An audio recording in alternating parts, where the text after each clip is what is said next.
नमस्कार दोस्तों, हम अपने चैप्टर को आगे स्टार्ट करते हैं।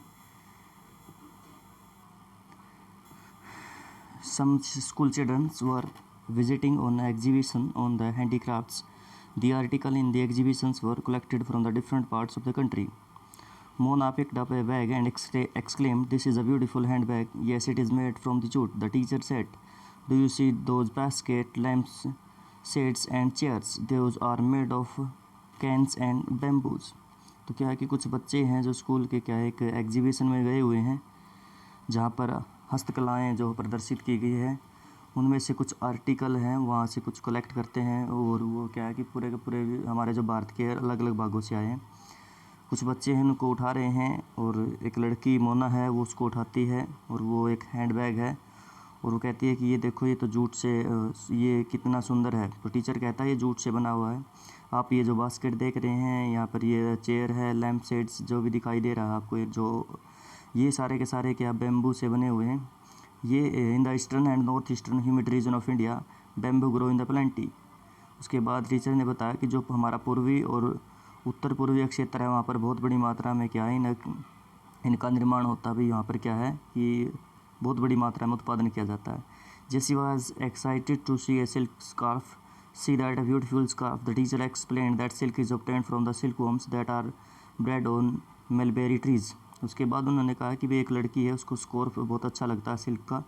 तो टीचर कहता है कि ये जो सिल्क है ये सिल्क जो हमारे सिल्क वर्म्स होते हैं उनके द्वारा निकाला गया है और ये क्या मलबेरी ट्रीज से प्राप्त किए जाते हैं।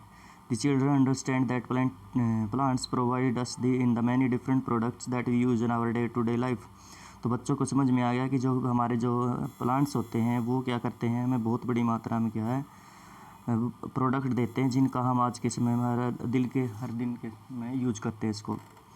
Natural vegetation and wild life is here only in the narrow zone of the contact between the lithosphere, hydrosphere and atmosphere that all the biosphere। In the biosphere, living beings are interrelated and interdependent on each other for survival. This is life supporting system is known as ecosystem। हमने बताए थे कि आपको कि भी जहाँ पर क्या है एक नैरो जोन होती है, एक संकरा क्षेत्र जहाँ पर लिथोस्फीयर, स्थलमंडल, जलमंडल और वायुमंडल तीनों मिलते हैं, उसको क्या कहते हैं हम जीवमंडल कहते हैं, जहाँ पर जीवन संभव होता है।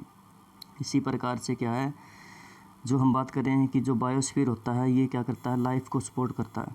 और दूसरी बात है कि यहाँ पर क्या आपको देखने को मिलेंगे कि जो जीव जंतु होते हैं वो आपस में एक दूसरे से क्या है आश्रित होते हैं और एक दूसरे को क्या करते हैं या आश्रित होते हैं और एक दूसरे से संबंधित भी होते हैं, ठीक है। और एक जो सिस्टम का निर्माण करते हैं जिसको क्या कहते हैं आप सिस्टम इकोसिस्टम कहा जाता है, पारिस्थितिक तंत्र कहते हैं भी। Vegetation and wild life are valuable resources. जो हमारी जो वनस्पति है और जीव जंतु है हमारे लिए बहुत ही महत्वपूर्ण जो संसाधन होते हैं। Plants provide us the timber, give shelter to animals, produce oxygen we breathe, protect soil to so. उसके बाद जो ये हम जो बता रहे हैं यहाँ पर कि भी जो है हमारी वेजिटेशन वाइल्ड लाइफ इम्पोर्टेंट है। जिस प्रकार से प्लांट है हमें क्या वो लकड़ी देते हैं, हमें जो हमारे जो जंगली जीव है उनको रहने के लिए आश्रय देते हैं, ऑक्सीजन हमारे लिए देते हैं, या फिर हमारे क्या है सोइल जो होता है इरोजन होता है उससे हमें क्या है सोइल को हमारे बचाते हैं। अदर है soil essential for the growing crops. इसके अलावा क्या है ग्रोविंग क्रॉप्स के लिए भी महत्वपूर्ण होते हैं। Act as a shelter belts, help in the shortage of underground water, give us fruit, nuts, latex, turpentine, oil, gum, medicine plants and also the paper that is so essential for your studies. There are innumerable use of plants and you can add the some more. देखिए इसमें जो आगे बताने की बात है कि भी ये क्या हमारे शेल्टर बेल्ट के काम आता है। जैसे हमने बात की थी ना कि हम जब सोइल इरोजन को रोकने का प्रयत्न करते हैं तो शेल्टर बेल्ट लगाई जाती है। यस। उसके बाद है अंडरग्राउंड वाटर को सोखने में हमारी मदद करता है, बिल्कुल रोकता है भी। उसके बाद है गिव अस फ्रूट देता है, हमें नट्स देता है, हमें क्या लेटेक्स जो हमें यूज होता है, ऑयल भी हमें देता है, गम भी हमें मिलता है, मेडिसिन प्लांट भी बहुत बड़ी मात्रा में देखने को मिलेंगे। यहाँ तक कि जो हम पेपर यूज कर रहे हैं हमारी स्टडी के लिए वो भी हमें यहाँ से प्राप्त देखने को मिल जाएगा। इसलिए क्या है हमारे जो ट्रीज़ हैं या प्लांट्स हैं वो क्या हमारे लिए अनगिनत क्या है यूजेज के अंदर हमारे काम आते हैं। Wild life include animals, birds, insect as well as the aquatic life forms. They provided us milk, meat, hides and wools. Insects like bees provide us honey, help in the pollination of the flower and have an important role in the play and decomposer in the ecosystem. The birds feed on insect and act as a decomposer as well as vultures due to its ability to feed on the dead livestock is a scavenger and considerable a vital cleanser of the environment. So environment big or small all interested to maintaining balance in the ecosystem. उसके बाद कहने कि जैसे wild life है उसके अंदर हमारे जो एनिमल भी हैं, हमारे जीव जंतु हैं, पशु हैं, पक्षी हैं या फिर कीड़े मकोड़े जो हमने क्या है छोटे छोटे जीव जंतु देखने को मिलते हैं। यहाँ की जो जलीय जीव हमारा है वो भी आपको इसके अंदर देखने को मिलेगा भाई। ठीक है, ये कि हमें क्या देते हैं, हमें दूध देते हैं, मीट देते हैं या फिर हमें क्या हमारे लिए क्या ऊन पैदा करते हैं। जो हमारे जो है कीड़े होते हैं ये या फिर क्या है हमारी जो बीज हैं जो हमारी ये जो मधुमक्खियाँ होती हैं हमारे लिए शहद हमें शहद देती हैं और वो क्या है फ्लावर के पोलिनेशन में क्या हमारे लिए मदद करती हैं। इसके अलावा जो हमारे डिकम्पोजर्स होते हैं इकोसिस्टम के अंदर वो भी बहुत महत्वपूर्ण सा अपना योगदान देते हैं कि भी जो हमारा वेस्ट बढ़ जाता है छोटे मोटे टुकड़े तो मिट्टी के अंदर क्या है वो डिकम्पोजर उनको खाकर उनको फिनिश करते हैं और इकोसिस्टम को कंप्लीट करते हैं। दी बर्ड्स फीड ऑन इंसेक्ट और उसके बाद जो हैं जो पक्षी जो हमारे जो पक्षी हैं जो इन कीड़े मकोड़ों पर जिंदा हैं वो भी क्या है कि डिकम्पोजर्स का काम कर रहे हैं। जो हमारा वल्चर है वो भी आपको क्या उसकी एबिलिटी है कि वो डेड जो हमारे लाइव स्टॉक होते हैं उनको खा कर क्या हमारे एनवायरनमेंट को क्या करता है क्लीन करता है और इसको क्लीनर के नाम से भी जानते हैं एनवायरनमेंट के। इसके लिए क्या है कि भी एनिमल्स क्या है हम कह सकते हैं छोटे हों चाहे बड़े वो सारे के सारे क्या पृथ्वी के ऊपर बैलेंस बनाने में क्या है एक महत्वपूर्ण योगदान रखते हैं भाई। Distribution of the natural vegetation हम बात करते हैं आगे कि कहाँ पर किस प्रकार की वेजिटेशन हमें देखने को मिल रही है। The growth of vegetation depend primarily on the temperature and moisture. जो है हमारी वेजिटेशन होती है नेचुरल वो क्या मुख्य रूप से टेम्परेचर मॉइस्चर या फिर हमारी जो रेनफॉल की बात कर सकते हैं हम उसके ऊपर डिपेंड होता है। The major vegetation types of world are grouped as a forest, grassland, shrubs and tundra. देखो हमने इनके बारे में पिछले साल भी पढ़ा था कि हमने फॉरेस्ट में डिवाइड किया था, ग्रासलैंड में डिवाइड किया था और श्रब्स में डिवाइड किया था। ये कुछ अलग प्रकार से लिखा हुआ है, ठीक है। बाकी देखते हैं क्या अलग प्रकार से किस प्रकार से एक्सप्लेन किया है इस क्लास में। In areas of heavy rainfall huge trees में thrives the forest are thus associated with the areas having abundant water supply. As the amount of moisture decrease the size of trees and their density is reduce. Short standard trees and grasses grow in the region of moderate rainfall forming the grassland of the world. देखो हम इसके बारे में पिछले साल में भी कुछ मात्रा में हम इसके बारे में पढ़ रहे हैं कि जो हैवी रेनफॉल होती है वहाँ पर आपको बहुत बड़े बड़े क्या ट्रीज़ देखने को मिलेंगे। इसके अलावा क्या है जो फॉरेस्ट होते हैं इन फॉरेस्ट का जो संबंध सीधे तौर पर कहाँ से मिलेगा आपको बहुत बड़ी मात्रा में जहाँ पर बारिश या फिर पानी आपको देखने को मिल जाएगा और ये क्या बहुत ही सघन होती है और ऊंचे ऊंचे आपको देखने को मिलेंगे। लेकिन जैसे ही जो ये है अमाउंट होती है पानी की ये खत्म डिक्रीज होती रहती है, कम होती रहती है, तो इनका साइज़ और इनकी डेंसिटीज़ यानी कि एक एरिया एक स्क्वायर के एरिया के अंदर या फिर एक यूनिट के अंदर कितने रह रहे हैं वर्ग में रह रहे हैं किलोमीटर में कितने वृक्ष हैं तो वो डेंसिटीज़ भी क्या होती है आपकी डिक्रीज़ हो जाती है। इसके अलावा क्या है जब ये जो है हमारी जो बात करें जैसे जैसे रेनफॉल और मध्यम प्रकार से आ जाती है तो वो ग्रास के लिए उपयोगी तो वहाँ पर ग्रास लैंड आपको देखने को मिलेंगे और यदि इससे भी कम बारिश और भी कम हो जाती है तो वहाँ पर क्या थ्रोनिवर्स श्रब्स या वर्सेस बसेस देखने को मिलेंगी, झाड़ियाँ देखने को मिलेंगी। Thorny shrubs and Scrubs grow in a dry areas with a low rainfall. In such areas, plants have deep roots and leaves with a thorny and waxy surface, reduce loss of moisture through transportation. Tundra vegetation of the cold polar region comprise of the mosses and lichen। उसके बाद क्या है कि भाई ये जो बताने के बाद प्रयास है जो श्रब्स होती हैं वो ड्राई एरिया के अंदर लिखेंगे जो वहाँ पर रेनफॉल हमारी कम देखने को मिलेगा, हम कंफर्म कर चुके हैं इसके बारे में। इसके बाद है कि जो इसकी जो जड़ें होती हैं वो क्या काफ़ी गहराई तक होती हैं, वो गहराई में इसलिए चली जाती हैं ताकि वो पानी को प्राप्त कर सकें और क्या अपने आप को वहाँ पर बचा सके भाई।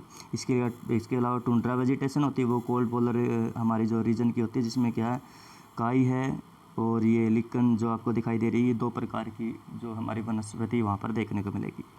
Today there are many more people in the world than there were 2 centuries back. To feed the growing members, large areas of forest have been cleared to grow crops. Forest cover all over the world is vanishing rapidly. There is an urgent need to conserve these valuable resources.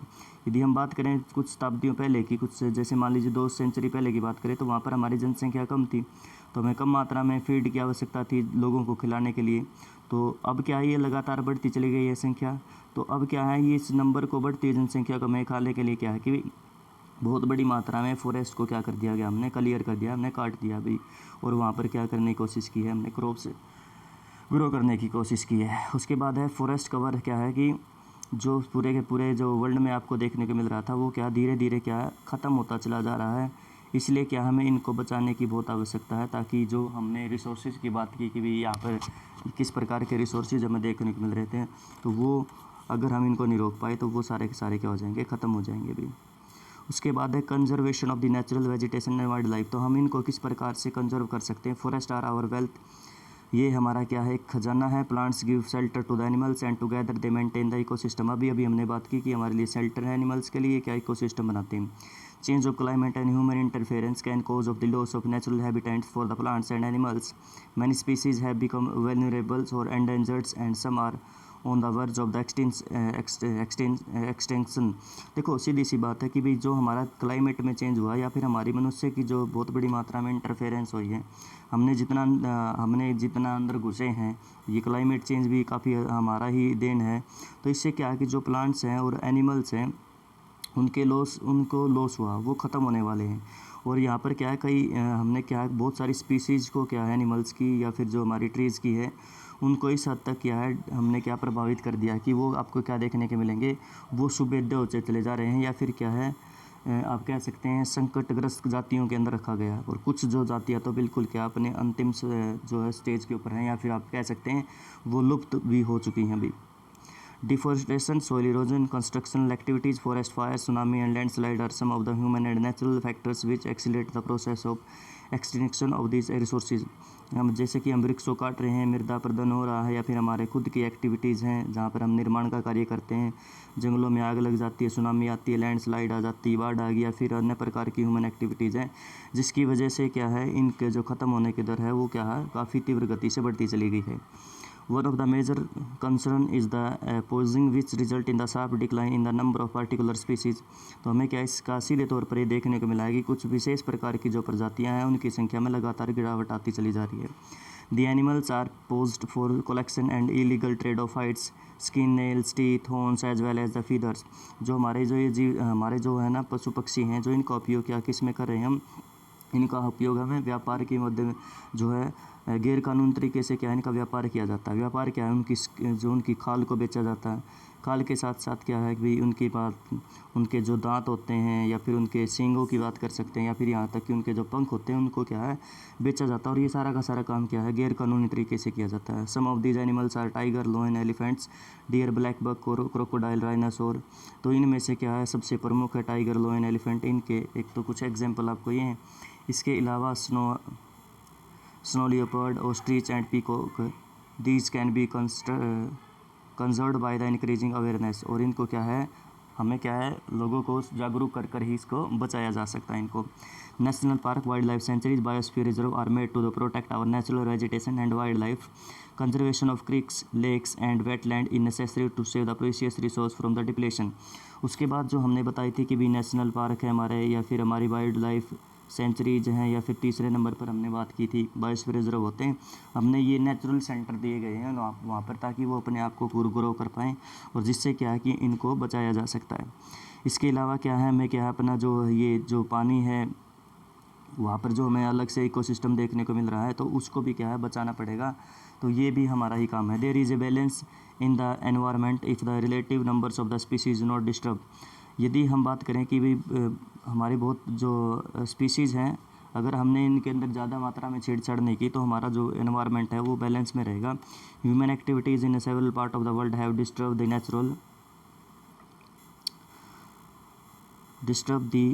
Natural habitat of many species, जो due to the indiscriminate killing several birds and animals have either become extinct or are the verge of extinction।